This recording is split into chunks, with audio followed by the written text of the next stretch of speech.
Hello and अस्सलाम वालेकुम। Welcome back to my channel. उम्मीद करती हूँ कि आप सब खैरियत से होंगे। मैं भी खैरियत से हूँ। इस व्लॉग में आपको पता चलेगा कि मैंने चांद रात और आखिरी रोज़ा कैसे मनाया। आप अगर मेरे चैनल पर न्यू हैं तो लाइक शेयर एंड सब्सक्राइब ज़रूर कीजिएगा। तो स्टार्ट करते हैं हम व्लॉग। सबसे पहले हम गए जमील स्वीट्स, जहाँ पे हमने लेनी थी मिठाई। ईद हो और मिठाई ना हो, ऐसे कैसे हो सकता है? मुँह तो मीठा करना बनता है ना। आप भी मुझे ज़रूर बताइएगा कमेंट करके कि आपने अपने ईद पे क्या क्या मीठा बनाया। मिठाई तो हमने ले ली, लेकिन शदीद किस्म का रश भी देखा। सदर में इंतहा किस्म का रश था। हर कोई अपनी ईद की शॉपिंग करने में मसरूफ़ था। बच्चे हों, बूढ़े हों, नौजवान हों, हर किसी को था कि इस दफ़ा ईद पे तो हमने बहुत ही प्यारा लगना है। इसलिए खचा खच बाज़ार लोगों से भरा हुआ था। ये आप देख सकते हैं कि हम सदर से गुज़र रहे हैं। मैंने सोचा कि मैंने आपको जल्दी जल्दी से दिखा दूँ कि लोग किस तरह से शॉपिंग में मसरूफ़ हैं। हम दिन को गए थे यही सोच के कि रश नहीं होगा, तो चांद रात पे निकलेंगे, लेकिन रश फिर भी था। मिठाई तो हमने ले ली थी। अब केक ना हो ईद पे, ऐसा कैसे हो सकता है? केक के बगैर तो मज़ा नहीं आता ना। तो हम पहुंच गए तहज़ीब। वहाँ से हमने लेना था केक। तो मैंने सोचा मैं आपको तहज़ीब का भी ओवरव्यू दिखा दूँ। तहज़ीब में भी शदीद किस्म का रश था, जैसे कि आपको वीडियो में नज़र आ रहा है। हर कोई मेरी तरह केक लेने पहुंच गया था, क्योंकि शायद सबको मेरी तरह केक बहुत पसंद है। लेकिन आपको एक मज़े की बात बताती हूँ, वहाँ पे केक की इतने मज़े की वैरायटी थी कि आपको बस बता ही नहीं सकती। हर किस्म का केक, ड्राई केक या फ्रूट केक या फिर क्रीम वाला केक, हर किस्म की नई नई वैरायटी थी। और एक केक तो ऐसा था जैसे फ्लावर की बुके बना हुआ। उस पे तो मेरा बहुत दिल आ गया, लेकिन क्या करूँ, मैंने तो लेना था दूसरा केक। फिर मैं आखिर में कॉफ़ी केक लेके आ गई। खैर, जल्दी जल्दी से हमने अपनी शॉपिंग कंप्लीट की। फिर हम घर पहुंच गए, और घर पहुंचते ही मैंने शुरू की सफाई, क्योंकि ईद का मौका हो और सफाई ना हो तो मेहमान आ गए तो फिर क्या होगा। तो ये देखें, ये मैंने चला दिया रूम्बा।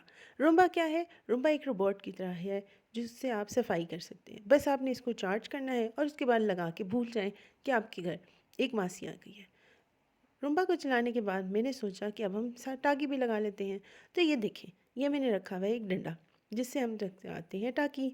इससे बहुत ही आसानी से टाकी लग जाती है।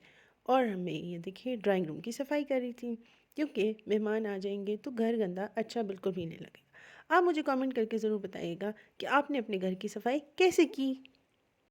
तो यहाँ पे मज़े से मैं सफाई कर रही हूँ, और इसके डंडे होने की वजह से क्या होता है कि ये नीचे भी कोनों में जहाँ पे आपका हाथ नहीं जाता, वहाँ पे अच्छे से सफाई हो जाती है। अब सफाई तो हो गई, अब रहेगी बारी डस्टिंग की। तो यहाँ पे मैं डस्टिंग कर रही थी, क्योंकि घर तो अच्छा साफ़ सुथरा ही अच्छा लगता है ना ईद पे। वैसे भी अगर ईद का मौका ना भी हो तो घर तो साफ़ होना चाहिए, क्योंकि घर साफ़ सुथरा हो तो उसको देख के बहुत अच्छा लगता है। खैर, घर की सफाई करने के बाद आखिरी मोमेंट की शॉपिंग हमारी रहती थी, तो हम जल्दी जल्दी बाज़ार चले गए। ये लेस की दुकान से एक दो लेसें लेनी थी, और चूड़ियाँ तो हमने ली ही नहीं थी। ये तो मुझे याद ही नहीं था, बिल्कुल दिमाग से भूल गया। तो हमने जल्दी जल्दी से ईद के स्टॉल पे चले गए। तो देखिए कितनी रौनक है चांद रात पे। चूड़ियों का स्टॉल, हर किस्म की चूड़ियाँ, मेटल की, कांच की। और ये मेरी बेटी मुझे दिखा रही थी कि मम्मा ये योयो है, ये मुझे ले दो। हालांकि मैं उसको समझा रही थी कि ये योयो नहीं है, ये चूड़ी है। यहाँ पे मुझे कहती है ले दो, लेकिन साइज़ छोटा था। बच्चे क्या हैं, अब वो तो ज़िद ही करते हैं। मैं इसको दिखा रही थी कि ये देखो, ये आपकी साइज़ की नहीं है। बट क्या करें, बच्चों को कौन समझाए। खैर, मैंने सोचा मैं साथ साथ वीडियो भी बना लूँ, ताकि आप लोगों को ये सब दिखा सकूँ। अगर आपने अभी तक शॉपिंग नहीं की तो कर लीजिएगा। इन सब चूड़ियों को तो देख के मेरा दिल कर रहा था कि मैं सब की सब ले लूँ। इतने मज़े की कलरफुल वैरायटी कि जिसकी कोई इंतहा नहीं। ये देखिए, यहाँ पे स्टॉल पे आपको चूड़ियाँ भी मिल जाती हैं, फिर आपको साथ पोनी भी मिल जाती है, पिन्स हर किस्म की। और एक मज़े की बात बताऊँ, मैंने ये नोट किया है कि चांद रात पे और ईद के मौके पे वो ऐसी ऐसी वैरायटी निकालते हैं जो आम दिनों में भी नहीं मिलती। क्या आप मेरी बात से इत्तेफाक करते हैं? तो मुझे ज़रूर बताइएगा।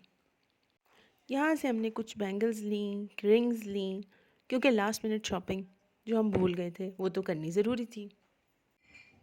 लेकिन वैरायटी बहुत अच्छी थी और मेरा दिल कर रहा था मैं सब ले लूँ। फिर हम पहुँच गए यहाँ पे बैग्स की शॉप पे।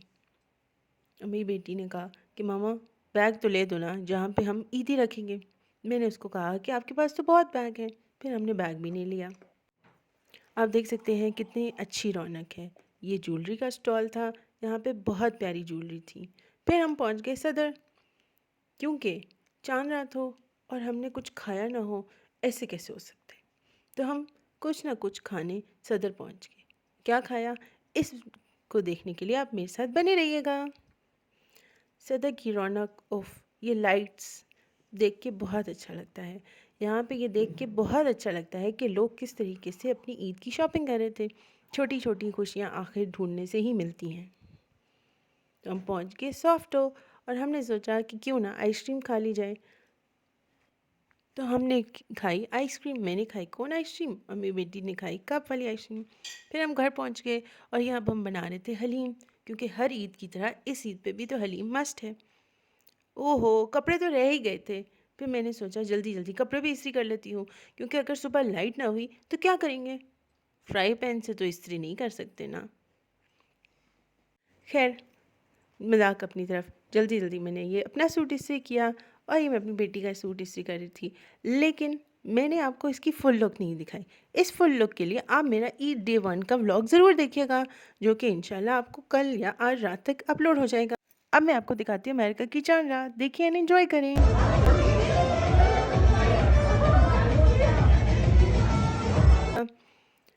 اب باری شروع ہوتی ہے مہندی کی۔ چونکہ مجھے بہت اچھی مہندی لگانے آتی ہے، اس لیے میں نے اپنی سب دوستوں کو مہندی لگائی۔ یہ دیکھیں، یہاں پہ میں اپنی ایک دوست کو مہندی لگا رہی تھی، اور وہ میری دوست ضرور دیکھ رہی ہوگی، تو آپ ضرور کامنٹ کیجیے گا کہ آپ کو آپ کی مہندی کیسی لگی۔ یہ میری ایک اور دوست، اس کی اپنی فرمائش پہ میں نے اس کی اپنی مرضی کا ڈیزائن لگایا۔ یہ میری ایک اور دوست، یہ میری ساری دوستیں ہیں جن کو میں نے عید پہ مہندی لگائی۔ آپ کو یہ مہندی کا ڈیزائن کیسا لگا آپ ضرور مجھے کامنٹ کیجیے گا۔ پھر یہ میری ایک چھوٹی سی فرینڈ تھی جس کو میں نے مہندی لگائی، چھوٹے چھوٹے ہاتھ اس کے۔ اور فائنلی یہ اب میری بیٹی، کیونکہ مجھے مہندی کا بہت شوق ہے تو میں نے اس کو کہا کہ آپ پاؤں پہ بھی مہندی لگاؤ۔ یہ میری ایک اور فرینڈ، اس کو میں نے مہندی لگائی۔ یہ سارے مہندی کے ڈیزائنز ان کے اپنی پسند کے تھے، اور میں نے تھوڑی بہت کوشش کر کے ان کو ایسے ڈیزائن کاپی کر کے بنانے کی کوشش کی۔ آپ مجھے ضرور کامنٹ کر کے بتائیے گا کہ میں نے کامیاب ہوئی یا نہیں ہوئی۔ یہ میری ایک اور فرینڈ ہے، یہ اس کے ہاتھ ہیں، اور یہ چاند رات پہ میں نے مہندی لگائی۔ اور اب باری آئی میری امی کی، جن کو میں نے مہندی لگا رہی ہوں۔ امی میرے کو زبردستی پکڑ کے میں نے مہندی لگائی، لیکن شکر ہے امی مان گئی کہ میں ان کو مہندی لگاؤں، ورنہ میری امی کہتی ہیں سمپل سے گول گول ٹکے بنا دو، بس ڈیزائن نہیں بناؤ۔ خیر، امیوں کو مہندی لگا کے جو سکون ملتا ہے وہ کسی کو لگا کے سکون نہیں ملتا۔ امی آئی لو یو۔ خیر، آپ سب میری امی کے لیے ڈھیر ساری دعاؤں کیجیے گا، اللہ میاں ان کو صحت والی زندگی دے اور لمبی زندگی دے، ان کا سایہ اور میرے ابو کا سایہ ہم سب کی سروں پہ سلامت رہے، آمین۔ اور پھر آخر میں اس وقت تقریباً 1:30 بج چکا تھا رات کا، اور میں نے سوچا چلو میں مہندی لگا لوں۔ میری بیٹی سو چکی تھی اور میں نے پھر ڈریسنگ روم کی لائٹ آن کر کے مہندی لگائی۔ یہ بھی میں لگا ہی رہی۔ تو یوں ہوا چاند رات کا اختتام۔ اگر آپ کو میری ویڈیو پسند آئی ہو تو لائک، شیئر اینڈ سبسکرائب۔ اللہ حافظ۔